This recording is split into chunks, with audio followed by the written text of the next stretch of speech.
Okay, we're at the end of Chapter 7 of Hilchos Teshuvah, the Rambam. And he's explaining the way in which Baalei Teshuvah behave and how we're supposed to behave in interaction with them.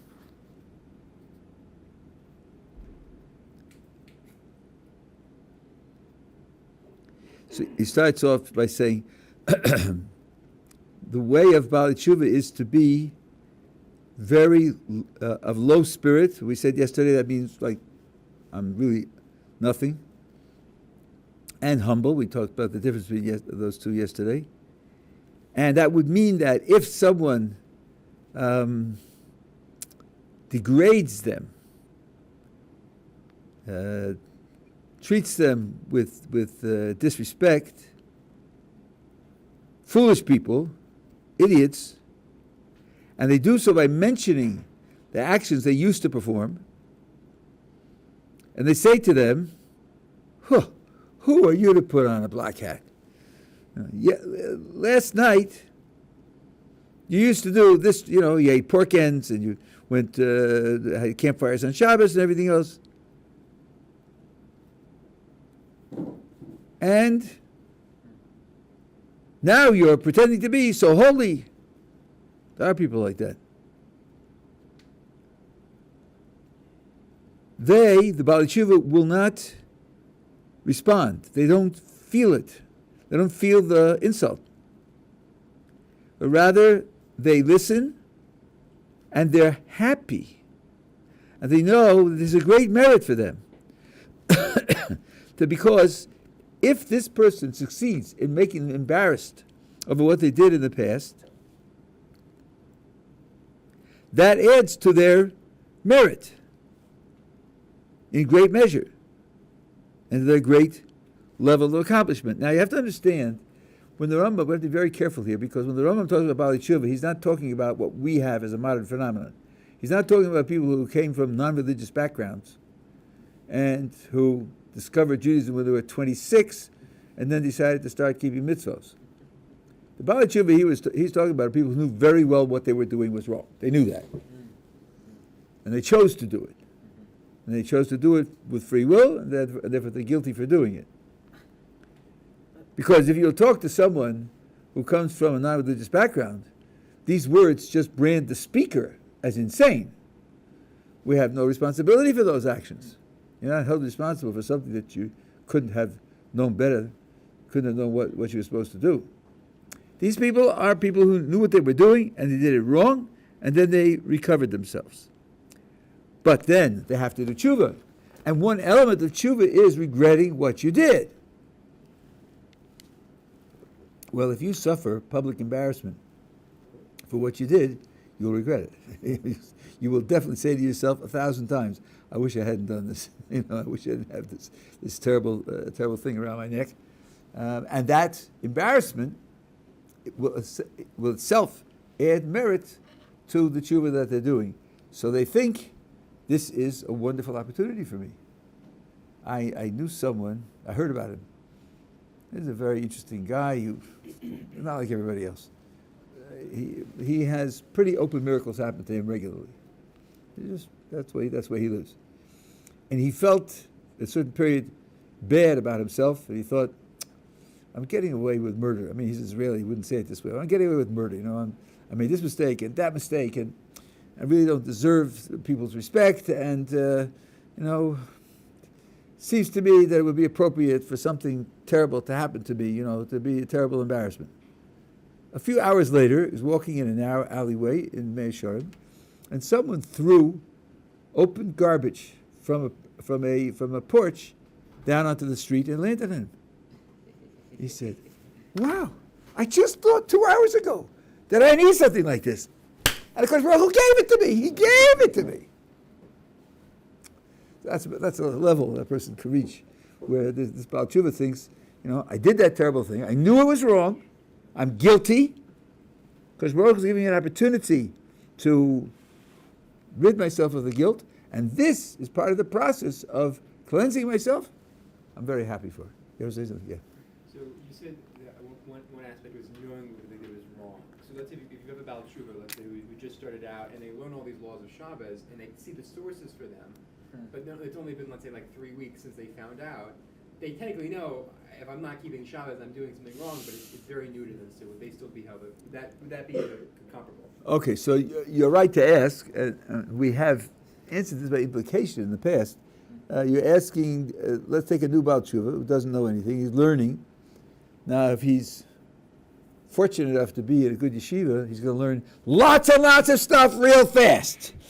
He's going to be overwhelmed. You know, oh man! At the end of the week, I have 150 new halachas that I have to keep. You know, it becomes overwhelming. The answer is no. No, he's not held responsible for that. And we took that from two sources. Number one, at the beginning of chapter 5, the Rambam wrote the words, Rishus kol adam nesunalo, everybody has power. Imrotza lehatos atzmo, lederech tova, ve liyos tzadik, if he decides to incline himself to a good path and be a tzaddik, he has the power to do that. Golly, why don't you just say he has the power to do the right thing? He has the power to be a tzaddik. No, he puts two barriers between the agent and tzaddik. One is it's only lahatos, to incline himself, and then incline himself not to be a tzaddik. He can incline himself to go on to a good path and be a tzaddik. So what he's telling you is, once you know that what you ought to be doing, it takes time to get there. Rambam is quite clear about that. And he says it in Hilchos Deos, where he says that if you're working on your character traits, and your character trait is inappropriate because it is to one extreme where both extremes are bad, and the good character is somewhere in the middle, and you're stuck on one extreme because that's where you're prisoner, so to speak. The therapy is to go from one extreme to the other extreme, which means you're going from a bad position to another bad position. And then by doing that, you break the hold of the first position, and then you can move back to the middle, which again is a gradual process. And during that gradual process, you're in a bad condition the whole time. So if that's the process, that means that you're not going to be held responsible. You're doing everything that you can do at this moment. You're not going to be held liable for what you're doing. How do you know in a situation when you would be held liable? So how do you know in a situation when you would be held liable? I don't think you can be guaranteed about that. The only way you could have known that is in the first 1,000 years of Jewish history since the giving of the Torah at Sinai, you could go to a prophet and ask. And he could tell you. So that all that means is that we have to operate under ignorance. And it's possible to operate under ignorance. Most of your life, you're making decisions under ignorance. Decision theory is a field of study for making decisions when you're ignorant of some of the information. That's what it's about. You're using probabilities, and you're using decision rules like the maxi-max rule, the maxi-min rule, the mini-max rule, the mini-min rule, or the expected utility rule. These are all ways to handle making a decision under uncertainty. Now here, I would only say this. You're working on it. You have to balance continuing to work on it because you're not guaranteed that you've done enough yet, versus using some of your energy and strength to work on something else. So there you would go to somebody and say, listen, this is where I started from, and this is the teshuvah that I'm doing, and this is what I've gotten to, and this is what I'm performing, and now I want to know whether the right thing for me to do, to prioritize, is to continue to pour significant energy into this project, or to work on other projects that need to be handled. And that also, you're not going to get an infallible answer, but you get an answer of someone who knows Torah and understands people, understands where you're coming from. Then you can get guidance as to where to put your energy. But more than that, if a Kodesh Baruch Hu doesn't make the knowledge available, that means he is making you responsible to act well under ignorance. That's all he's doing. Maybe I'll tell you a story about this. Brian Weiss is I think he's a psychiatrist in Miami, and he takes people back to their previous incarnations so as to enable them to overcome certain problems that they have in life. That's how he describes his practice. Ohr Somayach organized, this was 20 years ago, what then was cutting-edge technology, a 3-city joint conference with 3 different audiences. Rabbi Mordechai Becher was in one city, and Brian Weiss was in Miami, and I was in another city, and we each spoke. And the subject was reincarnation. So we presented the Jewish sources, Jewish understanding of the subject, and he talked about his practice. Then there was question and answer. So one person asked from one of the audiences,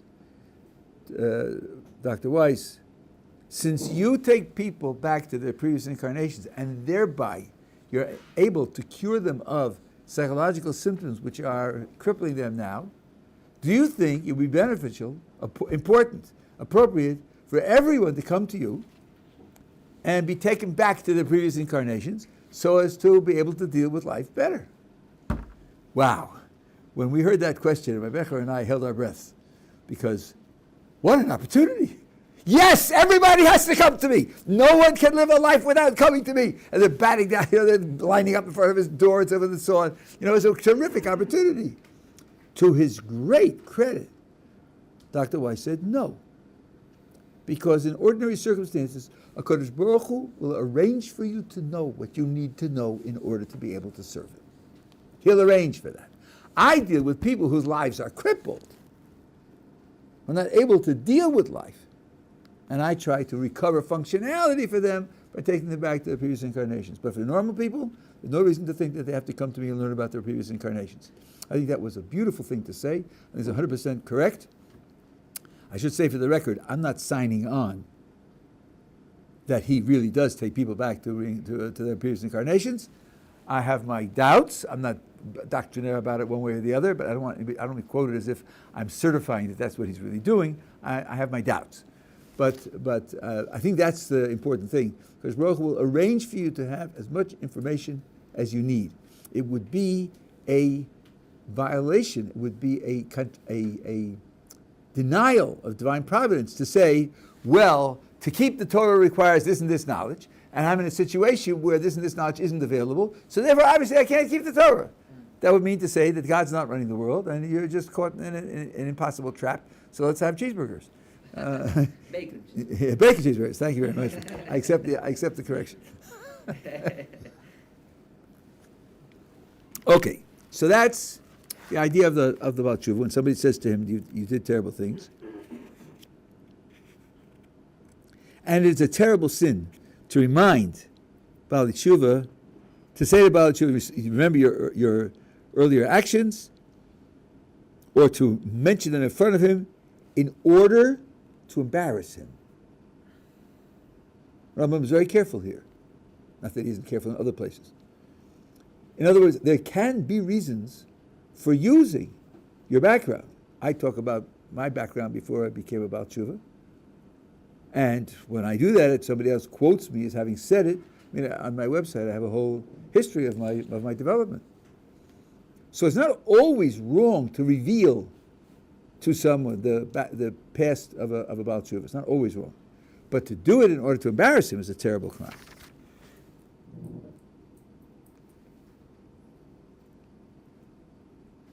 And if you do it by subtlety and by association, it's all terribly forbidden. Yeah. Okay. Now we're up to Chapter 8. 8, 9, and 10 are filled with very important philosophical ideas, Jewish philosophical ideas. The hidden good for the tzaddikim. Now, if you'll remember, way back, the Rambam defined that tzaddik as someone whose majority of performance is good. We're not talking about the 1/10 of 1% of the population who are outstandingly pious people, saints.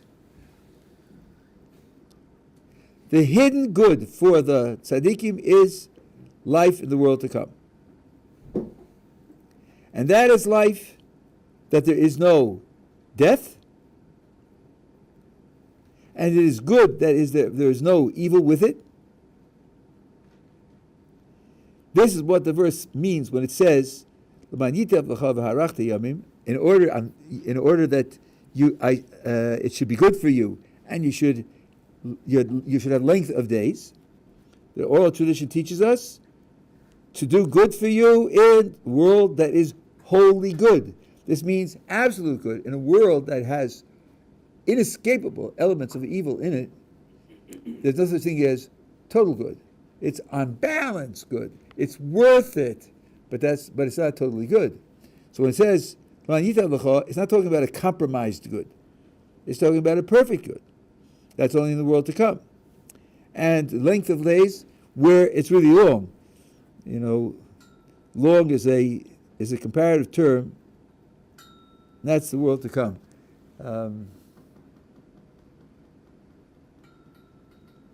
Big is usually used as a comparative term.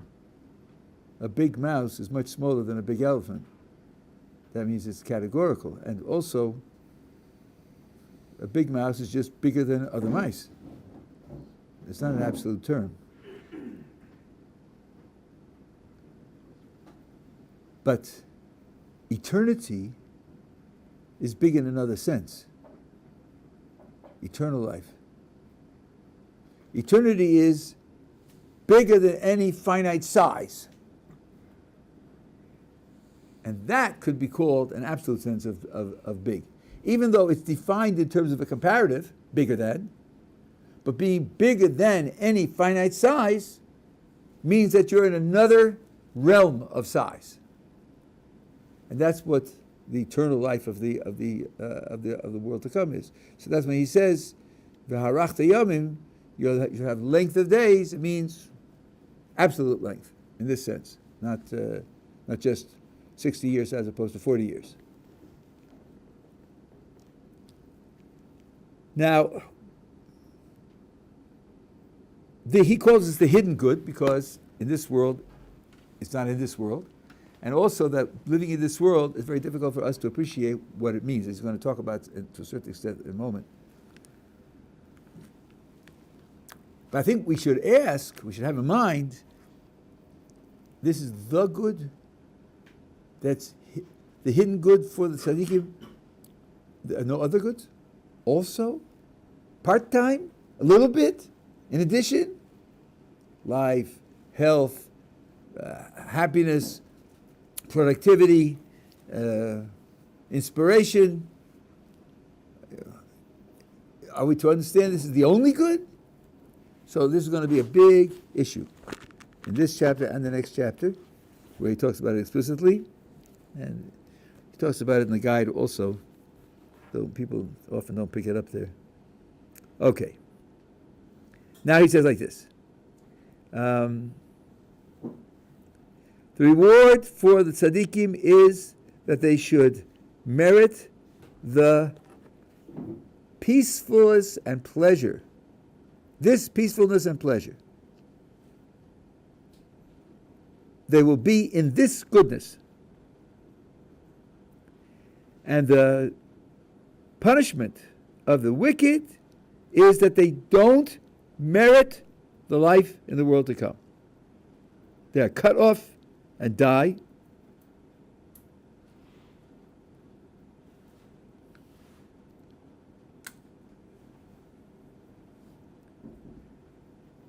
Now, notice the words that he uses here. He calls it noam, pleasantness. We have, the phrase in Chazal is, Neheni miziv hashchina. They are enjoying the shine of God's presence. The words here are words of pleasure. And I think this has a gigantic impact. First of all, if the world to come is a place of pleasure, and that's what HaKadosh Baruch Hu wants for us, and He created us in this world so that we can get into that world of pleasure, then it follows inescapably that pleasure can't be bad. Pleasure can't be bad. That's the goal of all of our existence, is pleasure. Someone who thinks that pleasure is self-centered, egotistical, divides you from God and so forth and so on, he's got to be missing something. Now, as Rodesta points out, there are grades of pleasure. And this is an idea which Lahavdil is similar to what Bentham and Mill wrote about pleasure in their versions of utilitarianism, that pleasure is not described only in quantity, but also in quality. And quality means that you can have a type of pleasure, A, another type of pleasure, B, and where a very small quantity of type B outweighs a very great quantity of type A. That means that it's not all quantitative, it's also qualitative. The quality of B is superior to the quality of A. And Rav Dessler gives examples where I think that we know this from our own lives. If you take, let's say, the physical pleasures, animal pleasures, and pleasures of honor, respect, reputation, approval, likes, and friends, on the level of a 6-year-old. But you can do better than that also. How much physical pain would you endure to save your reputation? Even a sliver of reputation. I think that reputation is on a quality of, it's a quality of pleasure that is much higher than the animal pleasures. It's even higher than some psychological pleasures. Think of the abject fear that students live in of crossing the Facebook mob. And how much they'll deny themselves the freedom to say what they think, or to dress as they want to dress, or to do things that they want to do, or to express parts of their identity, because the displeasure of the Facebook mob is just impossible to live up to. So, you have physical pleasures, you have pleasures of reputation, let's say. Then above that, there's love. I think people would take seriously the idea that if it's my reputation or love, let my reputation sink. Love is more important than that. Love is more fundamental than that. So I'll undergo plastic surgery and I'll live in Borneo. They won't recognize me on Facebook. Right? I'm not going to give up my love because that's what the Facebook crowd wants. I'm not going to do that. And there are people who do turn their backs on it and suffer from it. And they suffer and they take it because it's not worth it. So, once you realize that there are different levels, different qualities of pleasure, then the question is, how far can this be pushed? Now, in your imagination, without filling in the details, you could say, who knows? Maybe it's an infinite ladder. Who knows where the top to the ladder is? So now if you imagine that, so now what's going on here? What are the steps in the ladder? Well, as I called the first one, the physical one's animal. In great measure, whether it's the taste of food, or it's the enjoyment of a warm shower, or it's basking in the sun, or whatever it is, it requires very little mind to experience that pleasure. Your mind is not engaged. Your mind is just aware of and is perceiving bodily sensations. Reputation is something which is a matter of understanding. People's attitudes towards you change and they treat you in different ways. I am told that animals have something like it. Elephants maybe wolves in a pack and so forth and so on. They turn on one another in very minimal, primitive degrees. But there, your understanding is engaged. Love is on a much higher level, because not only is your understanding engaged, but your appreciation of value, your appreciation of what's important, giving and receiving and responsibility and sharing and becoming one with. So your higher faculties, not only intellect, but your higher faculties, intellect and moral sensitivity and your character become involved. When you're going up the ladder, you're going to areas of pleasure that are more human. They're more distinctly human. So now, I think in the Rambam's context, especially because for him, in the world to come, there's no body at all. No, pause, space, body at all. There are lots of people there, but they're only there because of their souls. So you're going to end up with pleasures of the soul. So, you think of captivating music. Now, I don't know what it is for you, heavy metal or reggae or something like that. For me, it's Beethoven. I say that without any apology. When I'm listening to Beethoven, it's very hard to get my attention. It's very hard for me to... Did the air conditioner go off? I don't know. When's the last time you had a beer? I don't know. Like, what are you talking about? I'm listening to Beethoven. Get out of my life. I don't need you now. So it captivates you in a way because it attacks your higher faculties. And study of Torah does that.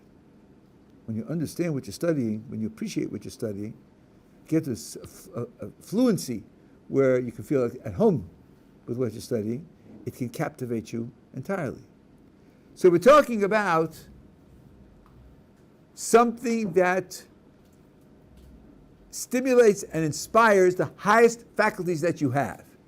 So don't confuse that with ice cream. They both come under the word pleasure. The word pleasure is very difficult to define, very difficult to conceptualize. I'm not going to fight with it. Okay, we do use the word pleasure that way. It's enough of J.L. Austin to respect the fact that we use it that way. But the word corresponds to a wide range of phenomena which are quite different from one another.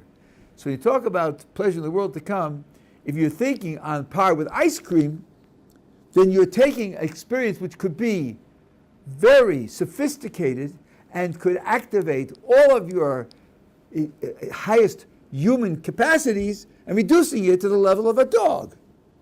That's an inaccurate picture. So don't let the word pleasure pollute the idea of what's going on in the world to come. Yeah.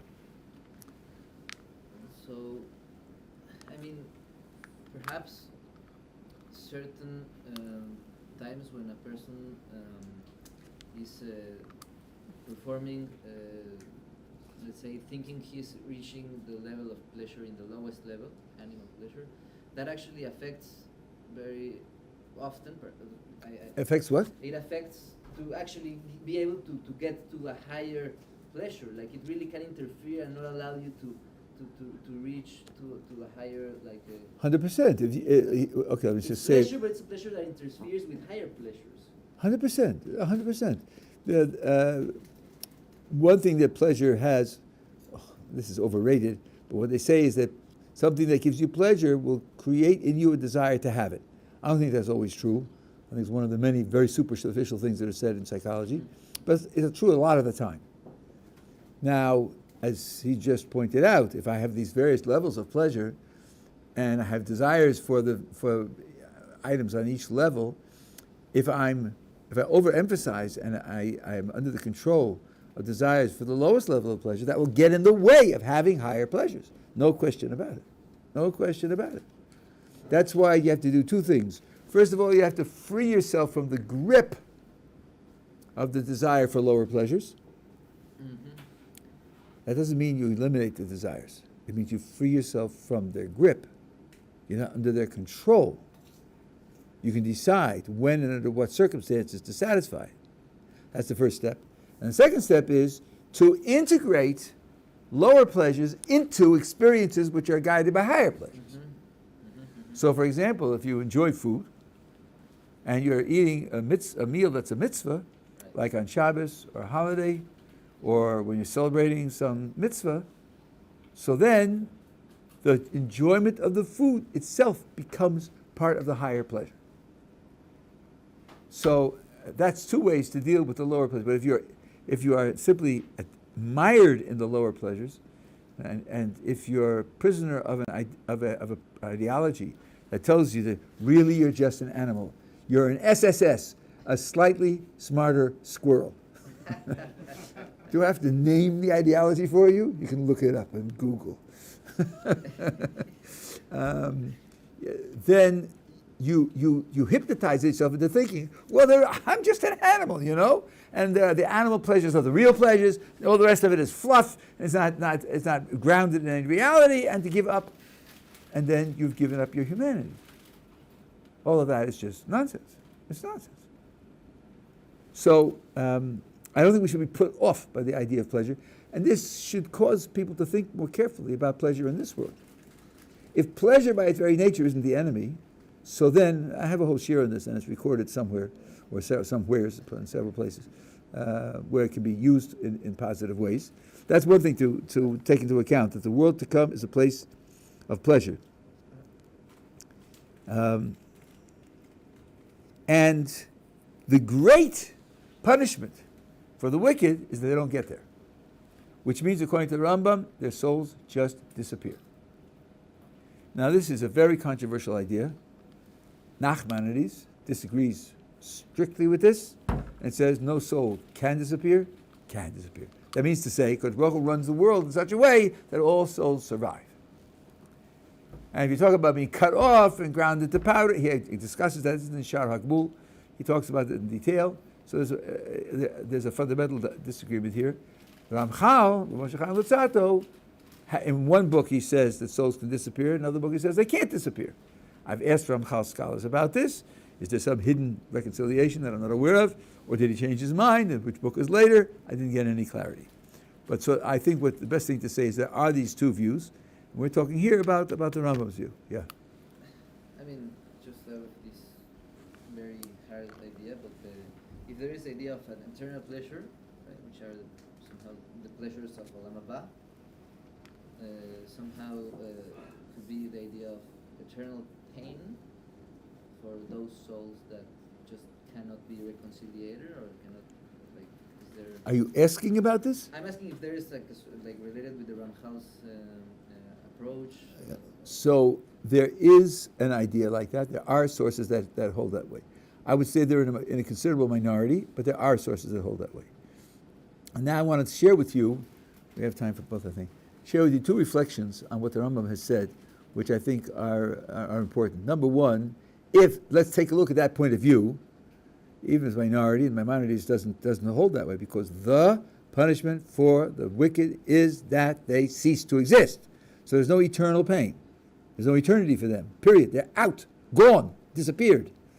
But there are others who hold that way. Also, if you're talking about God who creates the world out of loving kindness, it's not easy to reconcile either of these ideas, that some souls are lost altogether, and that there could be a view that a soul could suffer endless pain. So I worked on both of these ideas for a long time. I'm very old. I had a long time to work on them. One of them I came to a solution of. The other one I couldn't solve, but I have a very smart chavrusa, and he solved it. I'll tell you the solutions to both problems. I'm not saying that these solutions are perfect, and I'm not saying that there aren't other solutions. This is what I have to share with you about this. So we have free will. We make our choices. What the Rambam is telling us is that the use of your free will can result, someone's free will, can result in his losing the world to come. What's the alternative? The alternative is that your choices should affect your position in the world to come, what kind of reward you get in the world to come, but your being there, your being preserved there is given. It's a given absolute that nothing can change. That's the alternative position. Now let's look at the two positions and see their merits and demerits. The second position that I just described, where everybody gets into the world to come, has the obvious advantage that no one gets lost. But now, in the world to come, a person is supposed to be able to see that what he got is what he earned. That the world to come is based on a just appreciation, a just evaluation of his actions, and a just compensation. So now, imagine the person in the world to come, and he's sorted out his spot, and he sees exactly what its characteristics are. He's supposed to be able to go through them one by one and say, I earned this when I did that. I earned this because for 16 years I did that. Be able to trace it out as something that he earned.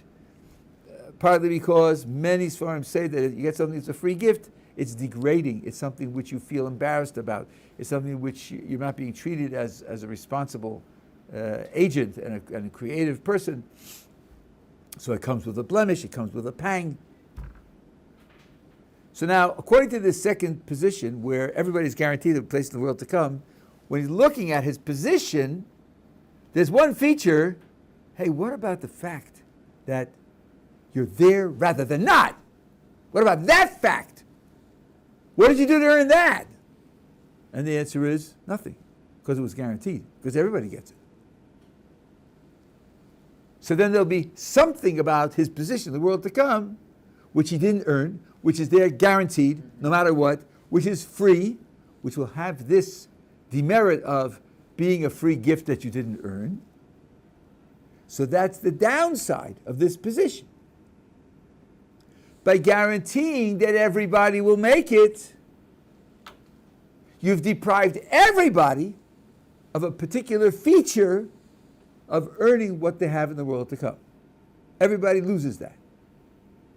Now, if you imagine, Ramchal says this word for word, if you imagine that the number of people who, on the other view, who will lose the world to come is very small, let's say 1/100 of 1%. So here's your balance. Either the 1/100 of 1% are guaranteed that they'll make it also, and then everybody, then the 99.999% will lose the benefit of earning their place in the world to come, that they're there rather than not. Or the other way, give people free will, where they can exercise their free will even to lose the world to come. And then the 99.99% who are there will have that extra dimension also that they earned in the world to come. And the cost of that is that the 0.001% who didn't make it don't make it. I think it's not obvious which way is better. I don't think it's obvious that if you're trying to explain how God creates the world out of loving kindness, that surely he has to do one rather than the other. Because in both cases, there's a merit and a demerit. In both cases, there's a win and a loss. So at the very least, I think that as an objection, this particular scenario has been neutralized. That's the first, that's what I got to on my own. Are we together with this? Okay, the more difficult case is the case of eternal suffering. Rabbi Avraham Chaim Carmel, with whom I've had the privilege to learn for decades, explained it as follows, and he was using Rav Dessler. First of all, when we say that a soul exists for eternity in pain, it doesn't follow that it's only in pain. It doesn't follow that it's just pain. It doesn't follow that it's pure pain. There is pain, but that doesn't mean there can't also be pleasure. So it's a mixed condition. Now, let's imagine asking this person, you're in this mixed condition of pleasure and pain. Would you rather not exist? What would you rather? Do you find it positive enough to treasure it and want it to go on forever, or don't you? The mere principle that there'll be some people who will have eternal pain is consistent with saying that each of those people, if offered the opportunity to cease to exist, wouldn't take it. So already I think that the objection is much softer, much softer. But now let's ask, what kind of pain is this? And what is associated with the pain? Well, this is the pain of a crime for which a person did not do Teshuvah. Because if he did Teshuvah, there's no such thing. And by his suffering pain, he's demonstrating God's justice. He's suffering pain because he rebelled against God. The pain is proportionate to and relevant to the particular crime that he committed. So there's even a positive side of the pain itself.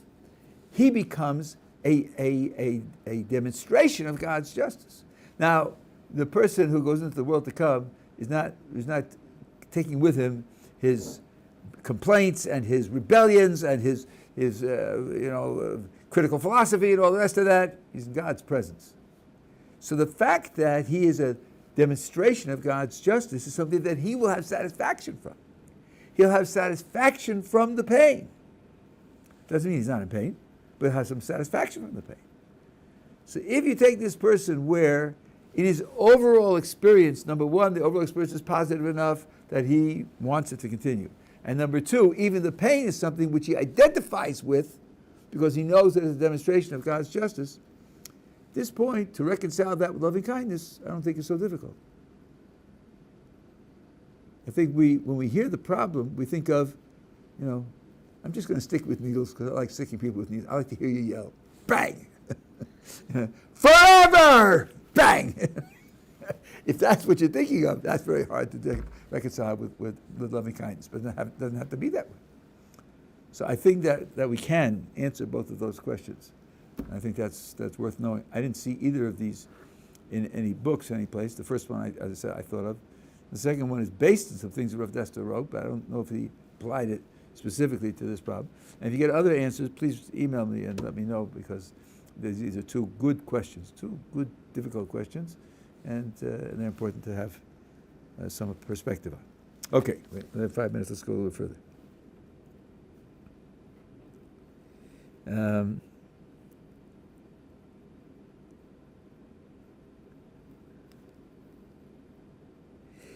And this is what the Torah is called. Kares, being cut off from God.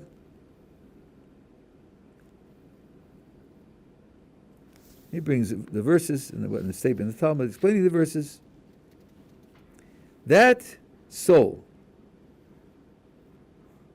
that separated from the body, which is death, what's going to happen to that soul is not going to merit being in the world to come at all. By the way, this means that Adam was created to die, because only the soul goes into the world to come. So that means that when Adam is told, if you eat from the tree of knowledge, the day that you eat from it, you will die. It doesn't mean he's transitioning from eternal life to death. It means life of 1,000 years, and it'll be life of 500 years. It'll be cut off, it'll be cut short, because everyone has to die. Even if he would live a perfect life, he has to die. He has to die so that the soul can go into the world to come, because only the soul goes into the world to come, not the body. There is, in one of the slichos, we're now saying slichos, it says that when Adam committed his transgression, Kodesh Baruch Hu, God, kitzer yomav, shortened his days. I thought to myself, wow, that's a very interesting expression. That sounds like the Rambam. He shortened his days. That's not a transition from life to death. It's shorter life. Okay. So maybe the author of that slicha also was taking it from the Rambam. Now, what kind of condition is the world to come? There is no body, just souls of the righteous alone, without body, like angels who also have no body. And therefore, since there are no bodies, there's no eating and no drinking, and nothing of all of the activities that are relevant to bodies. Things that people need because of their bodies. And nothing will happen to him of all the things that happen to bodies in this world, like sitting or standing or sleep or death or sadness or mirth and similar things, which means emotions. This is what the early sages said. The world to come, there's no eating and no drinking and no sexual activity. The tzaddikim are sitting and their crowns are birashehem, which literally means in their heads. Well, he's going to talk about that. V'nenim miziv hashchina. Now, and they're enjoying the shine of God's presence. Now, if the early sages said no eating and no drinking, if no eating and no drinking, you better not have a body because it's going to be awful, right? You're going to suffer terribly and you're going to die, right? So then when it says that the tzaddikim are sitting, didn't the Rambam just say there's no standing and sitting, there's no sitting and standing? So that has to be a metaphor. It has to be just a piece of poetry, because if there's no body, there's no sitting. So you have to understand that often, just like it is true in the prophets where they use poetical language, so in the written portions of the oral tradition, they also use poetical language. It's now become clear to you that there is no body there, because there's no drinking, eating, and drinking. So therefore, when they said that the tzaddikim are sitting, that is meant as a metaphor. That is to say, the souls of the righteous that are present there without any effort, without any tiredness. There's no resistance to them. And when the sages said their crowns are in their heads, I'll comment to this in a second, but it's b'rashehem. That is to say, the knowledge with which they know God, which is in their heads, that's the reason why they merited being in the world to come. So he's taking the word b'rashehem literally. Now I must tell you that in Tanakh, when it talks about a king wearing a crown, it does say b'rosh. So I'm not quite sure what the Rambam's, taking from the actual word, beis meaning in. But I think that since he's just explained to us that the tzaddikim don't have a head, because they don't have a body, so that whole idea of crown on the head, the whole idea is something which is very peculiar to say. It's also poetical. I think maybe that, I'm just speculating now, what pushes the Rambam to take the beis literally and say it's something that the souls do have. They have knowledge. So you can understand it as what in a physical human being would be in his head. They have that. They have that knowledge. And that's their, so to speak, as we say in English, their crowning glory. That is the reason that they merit to going into the world to come altogether. But there is no body in the world to come. I just want you to know, in the spirit of what we said about Pharaoh's free will, that the Rambam has critics who quote the very same statement of Chazal, and they learn it the opposite way. They say, if they had meant to tell us that you have no body in the world to come, they should have said there's no body in the world to come. Finished. End of story. No, they said there's no eating, and there's no drinking, and there's no sexual intercourse. Why bother mentioning them and say, oh, now, see, if there's no eating and drinking, then could you have a body? No, you couldn't, because after all, if you did, then you'd be in trouble. So therefore, who needs all of that? Just tell me straight. No, if they picked out these activities, what they're telling you is, you do have a body, and they're going to engage in those activities. The exact opposite logic. After all, Moses on Mount Sinai, 3 times, 40 days, no eating, no drinking. He had a body. His body didn't disappear.